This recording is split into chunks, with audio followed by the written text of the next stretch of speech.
Eu quero convidar você a pegar a sua Bíblia e acompanhar agora algumas leituras da Palavra de Deus, ou acompanhando aqui na própria tela, mas depois seria bom voltar e estudar mais sobre o assunto que nós vamos ver. Nós vamos falar hoje sobre a pessoa mais importante que já viveu aqui na Terra. Em toda a história, ninguém tem a mesma importância de Jesus Cristo. Jesus viveu aqui mais de 30 anos. E nessa vida dele aqui, tinha vários propósitos. Ele viveu aqui para mostrar para nós um exemplo perfeito. Ele também veio ao mundo para se oferecer como sacrifício pelo pecado do homem. Ele venceu a morte, ressuscitou e voltou à presença do Pai no céu para mostrar para nós o caminho de acesso à vida eterna. A vida de Jesus Cristo é singular. A vida mais importante de qualquer pessoa que já viveu aqui, em carne e osso, como homem. Nós vamos falar sobre um aspecto da vida de Jesus, porque tem tantas coisas que nós devemos aprender na vida dele. Mas nesta mensagem nós vamos falar sobre Jesus que habitou aqui entre nós e o fato que ele foi tentado, mas não pecou. Na vida perfeita de Jesus Cristo aqui na Terra, nós temos um exemplo que nos ajuda e que nós devemos seguir. Porque nisso nós percebemos que ele teve a vitória sobre as mesmas tentações que nos afligem, as mesmas dificuldades que nós enfrentamos hoje em dia. Nós vamos começar com um resumo de alguns fatos básicos sobre a vida de Jesus.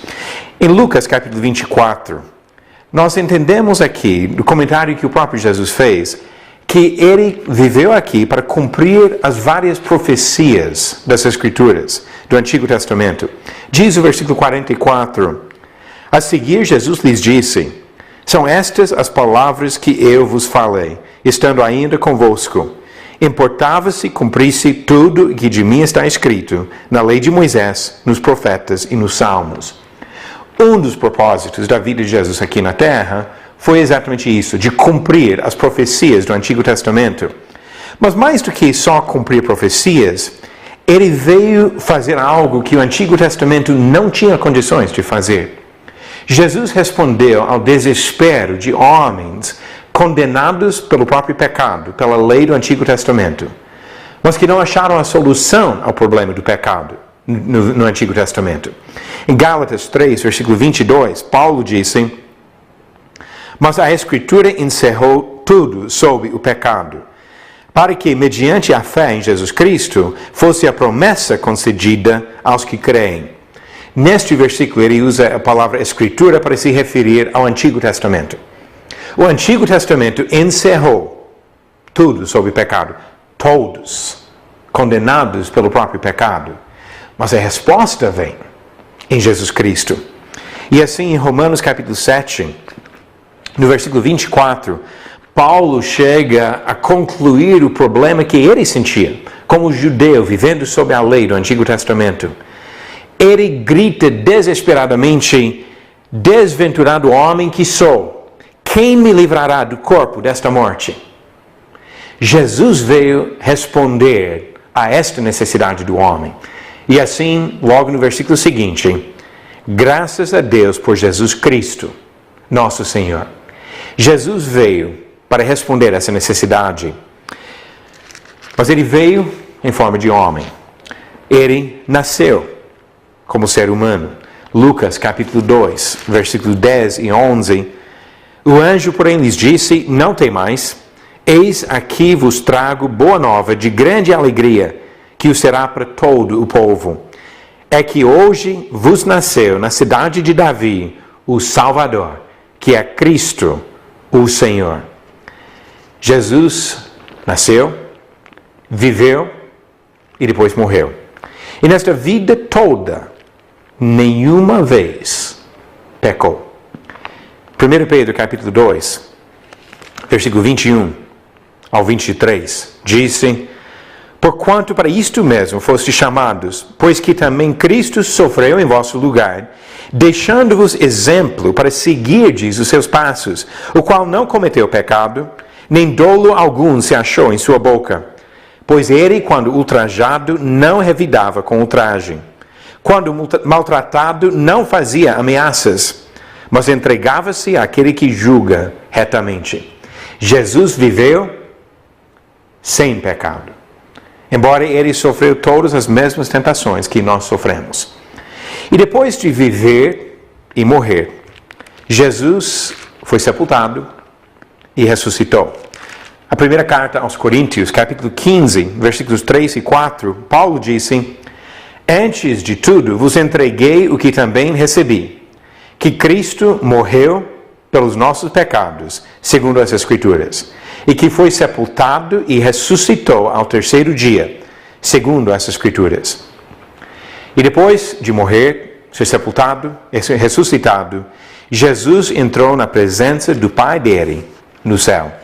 Hebreus capítulo 9, versículo 12, disse: Não por meio de sangue de bodes e de bezerros, mas pelo seu próprio sangue entrou no Santo dos Santos, uma vez por todas, tendo obtido eterna redenção.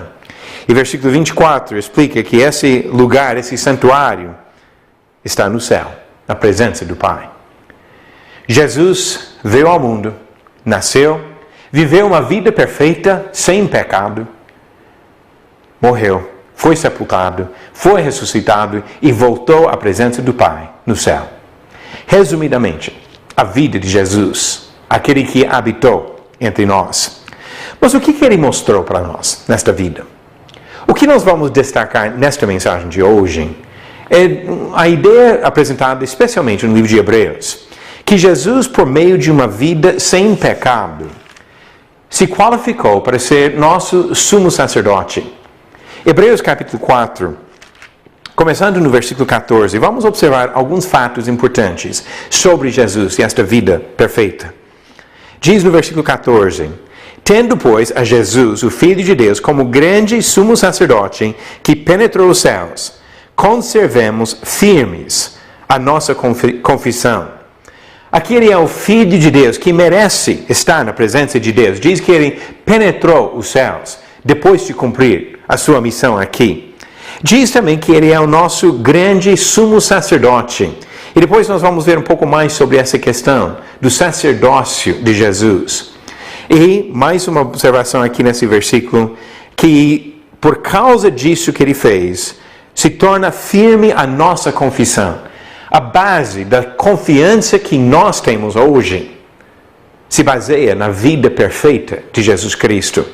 Continuando agora a nossa leitura, essa confiança que nós temos vem da evidência de Jesus ser o sacerdote de todos nós. Versículo 15. Porque não temos sumo sacerdote que não possa compadecer-se das nossas fraquezas. Antes foi ele tentado em todas as coisas, a nossa semelhança, mas sem pecado. A ideia aqui, ele vai explicar mais sobre isso no capítulo 5, de Jesus ser o sumo sacerdote, é que ele entende a nossa circunstância como seres humanos. Ele viveu aqui em carne e osso. Ele passou pelas mesmas dificuldades e tentações que nós enfrentamos. E assim nós temos um sumo sacerdote que compreende a realidade, a dificuldade da nossa vida.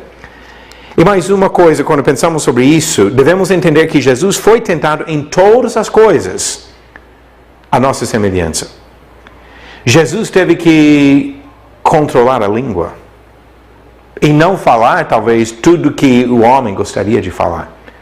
Para isso, ele teve que dominar os pensamentos, não pensando coisas erradas. Inclusive, Jesus, como qualquer um de nós, precisava dominar, controlar os seus desejos sexuais. Ele foi tentado em todas as coisas, como nós, mas sem pecado.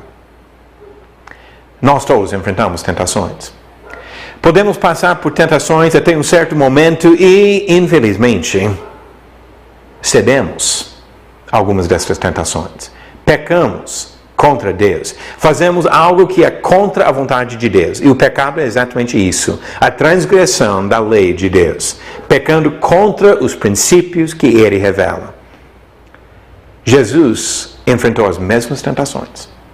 Como homem, foi tentado em todas as coisas, na nossa semelhança, como homem, mas ele nunca pecou. E a grande diferença entre Jesus e nós é justamente isso, que ele viveu a vida perfeita, sem pecar nenhuma vez. Agora mais um pouquinho aqui, versículo 16. Hebreus 4, versículo 16. Acheguemo-nos, portanto, confiadamente junto ao trono da graça, a fim de recebermos misericórdia e acharmos graça para socorro em ocasião oportuna. Eu quero frisar aqui no versículo 16 a palavra portanto. Acheguemo-nos, portanto. Ou seja, por causa dessas coisas que ele acabou de explicar, nós chegamos confiadamente junto ao trono da graça. A nossa confiança diante de Deus não vem de nós. Nós não chegamos vestidos em nossa própria justiça. Nós podemos chegar confiadamente diante do trono de Deus por causa da vida sem pecado de Jesus Cristo. Se não tivesse esta vida sem pecado dele, nós não teríamos esperança e nenhuma confiança de ficar diante de Deus. Teríamos apenas a condenação por causa dos nossos próprios pecados. E assim ele é capaz, diz aqui, para oferecer para nós misericórdia e graça e socorro. Ajuda. Ajuda, diz, em ocasião oportuna. Nisso, qualquer pessoa que já entrou em comunhão com Cristo, e hoje eu não estou explicando exatamente o que nós precisamos fazer para isso, mas qualquer pessoa que realmente já recebeu o perdão dos seus pecados, aceitando as condições apresentadas por Cristo, agora tem uma ajuda para vencer as tentações do dia a dia. Eu já ouvi pessoas cristãs comentar que, olha, para mim teria sido melhor se eu tivesse morrido no dia do meu batismo. Logo quando saí das águas, porque Deus tinha acabado de lavar os pecados, e se eu tivesse morrido naquele momento, eu teria ido para o céu. Mas depois vieram tentações na minha vida. Depois eu percebi fracasso na minha própria vida de pecar novamente contra Deus. E às vezes ouvindo cristãos que não têm nenhuma confiança. Por quê? Porque estão olhando para a própria vida e esquecendo da ajuda que Jesus oferece. Voltando para Hebreus capítulo 2, a partir do versículo 14, ele fala sobre esta ajuda atual que ele oferece a nós. Diz no versículo 14 ao 18: Visto, pois, que os filhos têm participação comum de carne e sangue, destes também ele igualmente participou, para que por sua morte destruísse aquele que tem o poder da morte, a saber, o diabo, e livrasse todos que, pelo pavor da morte, estavam sujeitos à escravidão por toda a vida. Olha o que Jesus fez na cruz. Pois ele, evidentemente, não socorre anjos, mas socorre a descendência de Abraão. Por isso mesmo, convinha que, em todas as coisas, se tornasse semelhante aos irmãos, para ser misericordioso e fiel sumo sacerdote nas coisas referentes a Deus, e para fazer propiciação pelos pecados do povo. Pois naquilo que ele mesmo sofreu, tendo sido tentado, é poderoso para socorrer os que são tentados. O efeito da morte de Jesus não foi só a questão de perdoar os pecados já cometidos. Ele também oferece para nós ajuda quando nós enfrentamos tentações no dia a dia. E assim socorro aos que são tentados. Voltando agora para o capítulo 5 de Hebreus, nós olhamos, já acabamos de olhar o final do capítulo 4.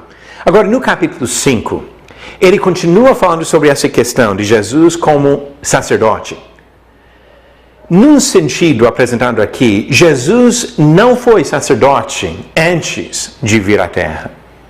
Não foi sacerdote enquanto estava aqui na Terra.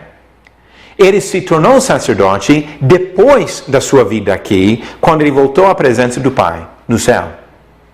Para ser sacerdote, Jesus primeiro precisava se tornar homem.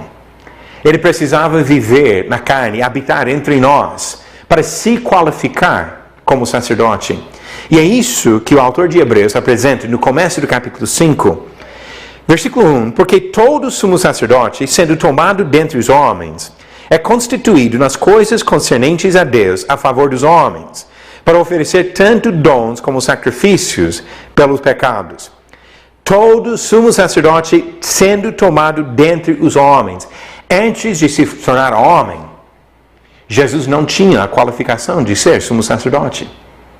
Ele precisava experimentar a vida humana para depois se tornar sumo sacerdote. Para representar os homens, o sacerdote tinha que ser homem. Continuando, versículos 2 e 3. E é capaz de condoer-se dos ignorantes e dos que erram, pois também ele mesmo está rodeado de fraquezas. E por esta razão, deve oferecer sacrifícios pelos pecados, tanto do povo como de si mesmo. Agora ele explica sobre outros sumos sacerdotes que tinham seus próprios pecados.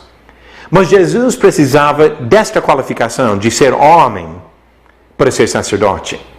E no caso dele, mais ainda que ele se mostrou homem perfeito, sem cometer nenhum pecado. Mas o sumo sacerdote não é apenas homem. Ele também é escolhido por Deus. Continuando a leitura no versículo 4. Ninguém, pois, toma esta honra para si mesmo, senão quando chamado por Deus, como aconteceu com Arão. Assim também Cristo a si mesmo não se glorificou para se tornar sumo sacerdote, mas o glorificou aquele que lhe disse, tu és meu filho, eu hoje te gerei. Como também em outro lugar diz, tu és sacerdote para sempre, segundo a ordem de Melquisedeque. Ele cita aqui Salmo 2 e Salmo 110, profecias sobre o sacerdócio de Jesus. Ele, Jesus, nos dias da sua carne, tendo oferecido com forte clamor e lágrimas, orações e súplicas a quem o podia livrar da morte. E tendo sido ouvido por causa da sua piedade, embora sendo filho, aprendeu a obediência pelas coisas que sofreu. Agora, versículo 9. E tendo sido aperfeiçoado, tornou-se o autor da salvação eterna para todos os que lhe obedecem. Espere um pouquinho. Jesus foi aperfeiçoado? Ele não era perfeito já? Jesus não é Deus? Ele não veio para o mundo já perfeito? Em todo sentido, da perfeição eterna, a perfeição moral, Jesus já era perfeito. Mas a ideia de ser aperfeiçoado aqui é de se qualificar por algo. Jesus não veio ao mundo já qualificado como sumo sacerdote. Ele se qualificou quando ele viveu como homem.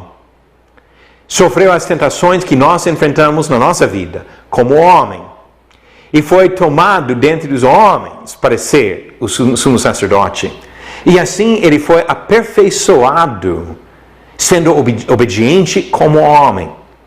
Isso não tem nada a ver com imperfeição moral ou alguma falha em Jesus. É uma questão de se qualificar conforme os termos estabelecidos por Deus. Todo sumo sacerdote tinha que ser homem. E assim, versículo 10. Tendo sido nomeado por Deus sumo sacerdote, segundo a ordem de Melquisedeque.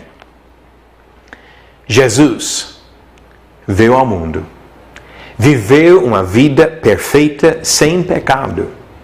E assim, ele se qualificou como nosso sumo sacerdote, oferecendo para nós ajuda nas tentações que nós enfrentamos. Agora vamos pensar em algumas implicações importantes deste ensinamento sobre a vida sem pecado de Jesus. Primeiro, Hebreus capítulo 9 mostra que Jesus é o único Salvador, o único qualificado para buscar perdão diante de Deus.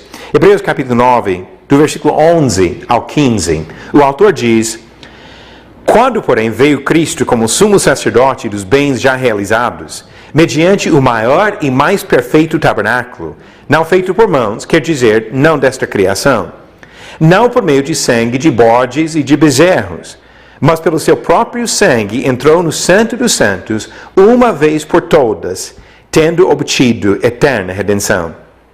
Portanto, se o sangue de bodes e de touros e a cinza de uma novilha, aspergidos sobre os contaminados, os santificam, quanto à purificação da carne, muito mais o sangue de Cristo, que pelo Espírito Eterno a si mesmo se ofereceu sem mácula a Deus, purificará a nossa consciência de obras mortas, para servirmos ao Deus vivo. Por isso mesmo, ele é o mediador da nova aliança, a fim de que, intervindo a morte para a remissão das transgressões que havia sob a primeira aliança, recebam a promessa da eterna herança àqueles que têm sido chamados. Jesus é unicamente qualificado para ser o Salvador, a resposta ao problema do nosso pecado. É por isso que ele mesmo disse, em João capítulo 14, versículo 6, eu sou o caminho e a verdade e a vida. Ninguém vem ao Pai, senão por mim. O único. Pedro ensinou a mesma coisa em Atos capítulo 4, quando ele falou sobre o problema do pecado das pessoas em Jerusalém, responsáveis especificamente pela morte de Jesus. Ele disse no versículo 12 de Atos 4, e não há salvação em nenhum outro, porque abaixo do céu não existe nenhum outro nome dado entre os homens, pelo qual importa que sejamos salvos. Ele é a única resposta ao problema do nosso pecado. E assim o apóstolo João disse, na primeira carta dele, no capítulo 2, filhinhos meus, estas coisas vos escrevo para que não pequeis. Se todavia alguém pecar, temos advogado junto ao Pai, Jesus Cristo, o justo. E Ele é a propiciação pelos nossos pecados, e não somente pelos nossos próprios, mas ainda pelos do mundo inteiro. Jesus, o único que pode oferecer uma solução, uma resposta ao problema do nosso pecado. Uma segunda implicação. A primeira é Jesus é o único Salvador. Segunda, nós buscamos nele ajuda para a vitória sobre a tentação. 1 João capítulo 2, que acabei de ler, vamos ler de novo o que ele diz aqui, no começo do versículo 1. Filhinhos meus, estas coisas vos escrevo para que não pequeis. Não é só que Jesus oferece para nós perdão dos pecados já cometidos. Ele oferece para nós um meio de vitória sobre a tentação. Para não viver na prática do pecado. Para não viver escravos do pecado. Hebreus capítulo 4, que eu já li esse estudo, mas vamos voltar agora e ver novamente o versículo 16, porque é um versículo muito importante na nossa luta contra a tentação. Acheguemo-nos, portanto, confiadamente junto ao trono da graça, a fim de recebermos misericórdia e acharmos graça para socorro em ocasião oportuna. Socorro, ajuda, quando nós enfrentamos tentações. 1 João, capítulo 3, versículo 8, diz, aquele que pratica o pecado procede do diabo, porque o diabo vive pecando desde o princípio. Para isto se manifestou o Filho de Deus, para destruir as obras do diabo. Cristãos hoje não devem viver escravos do pecado, na prática constante do pecado. O mesmo livro diz que sim, nós tropeçamos, sim, nós cometemos pecados, mas não vivemos como pecadores quando temos o benefício do sangue de Jesus Cristo, quando temos a ajuda do exemplo perfeito de Jesus, que foi tentado, mas não pecou. Eu quero encerrar esta mensagem com uma leitura de Romanos, capítulo 5. Romanos capítulo 5, que também enfatiza para nós que maior do que a vitória que Jesus conseguiu pela morte, é a vitória que Ele oferece para nós pela vida. Romanos capítulo 5, começando no versículo 8. Mas Deus prova o seu próprio amor para conosco pelo fato de ter Cristo morrido por nós, sendo nós ainda pecadores. Logo, muito mais agora, sendo justificados pelo seu sangue, seremos por ele salvos da ira.